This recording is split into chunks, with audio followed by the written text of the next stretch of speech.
ethics policy would disallow that to happen because at least for a 2-year period, they would not be able to do that because they would sign this ethics policy, and I think that's going to be very important. As you talk about a kitchen cabinet, one of the things that I'm going to do is bring in the right kind of purchasing talent. And that's not to say the talent isn't there in the city today, but I want to bring some outside viewpoints to the table because there are too many policies and procedures that are outdated.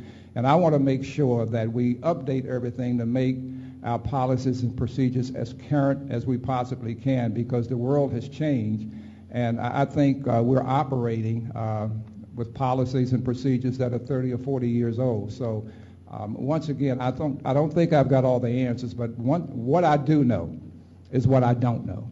So I will bring the people with me, surround myself with the kind of talent, capacity, and capability to make some recommendations for change and change for the better. Mr. Bing, I've got some questions from the audience. We've got a few minutes to get to these. This question says, you have promoted your business background as an asset that you bring to the position. What specific experiences in this background prepare you for a position where virtually all major decisions are shared with 9 other people, many who see their interests as different from your own? Even in my own business, where I know if I need to make the final decision, I can make it, and I can disagree with everybody.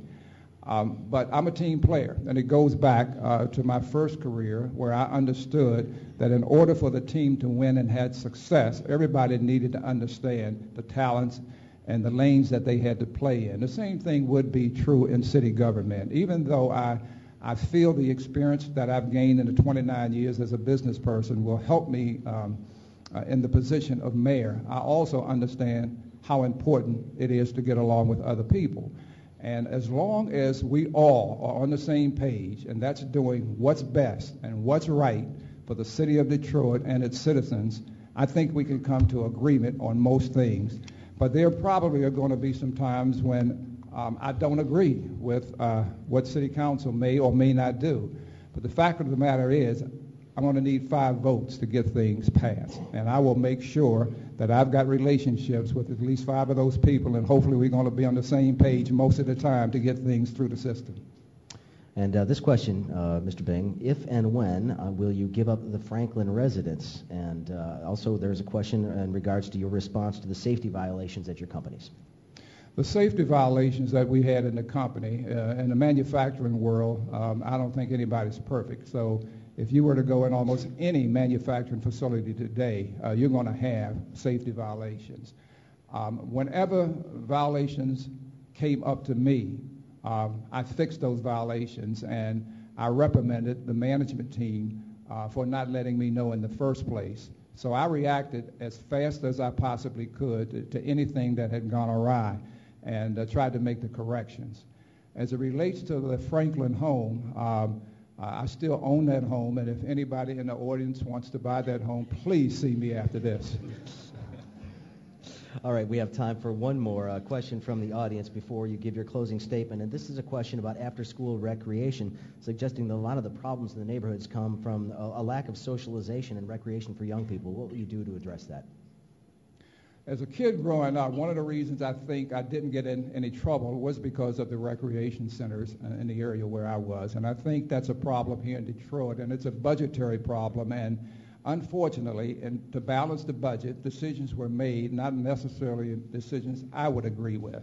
I think as kids come out of school at the end of the school day, if they don't have adult supervision and some activity that's going to be rewarding for them, they're going to look for things to do, and that's what's happening right now. I don't think kids are bad born, or born bad.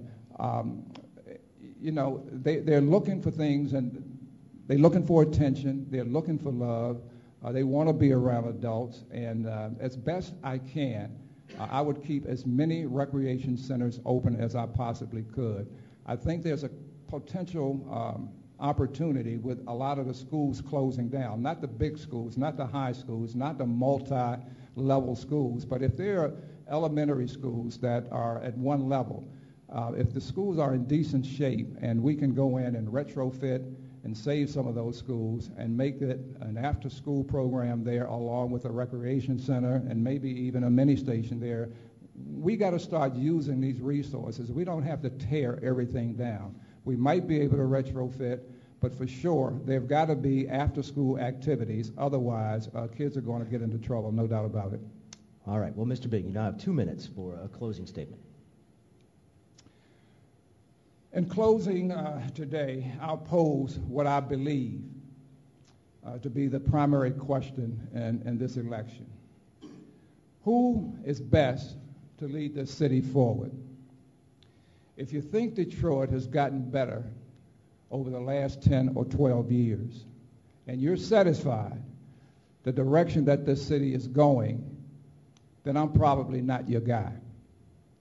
If you want change, positive change, that's something that I think I will bring to the table.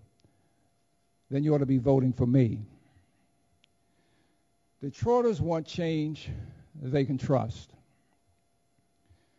Since he's been mayor, our unemployment is up. The budget isn't balanced. The schools are crumbling, and he can't close a deal. I ask for your vote because for the last 42 years that I've been here, I've done nothing but try to make Detroit proud.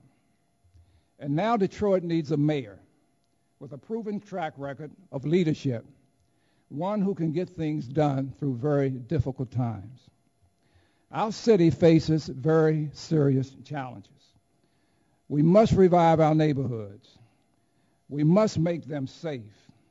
We must educate our children. And we must project an image of Detroit to the world that makes us the destination place and tells the true story of its greatness. Detroit needs change it can trust. Detroit needs effective leadership. It's time for both. It's time for change. And vote for me because I will be your change agent on May 5th. Thank you so very much for having me here this afternoon.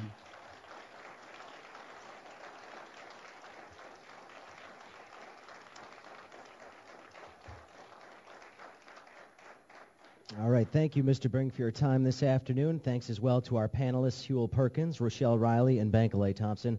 I'm Craig Fahle, and right now we join Quinn Kleinfelter in the WDET studios.